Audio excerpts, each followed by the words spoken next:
Hello বন্ধুরা, নমস্কার। আজকে আমরা একটা মজার অঙ্ক সলভ করবো। চলো সলভ করে দেখ। এখানে দেখো, যদি 1 + 4 = 9, 2 + 8 = 18 হয়, তাহলে 7 + 8 = কত? হ্যাঁ, একটা মজার বিষয় আছে, দেখো যে 1 + 4 ইকুয়াল কত হয়? 5 প্লাস, যদি শেষের অঙ্কটা যোগ করে দেয় তাহলে হচ্ছে 9। আবার দ্বিতীয় অঙ্কটা দেখো, 2 + 8 = 10, 10 এর সাথে যদি আমরা 8 যোগ করি তাহলে হচ্ছে 18। তাহলে আমরা এখানে দেখো 7 + 8 = কত হয়?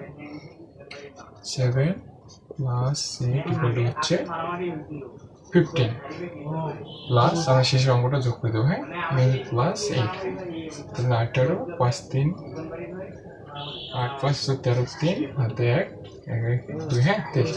তাহলে এখানে 23 কত হয়? a তে 23 নেই, b তে 23 নেই, c তে 23 নেই, d তে 23। হ্যাঁ, তাহলে আমাদের সঠিক উত্তর হচ্ছে 23। তো বন্ধুরা, এটাই ছিল আজকে অঙ্ক।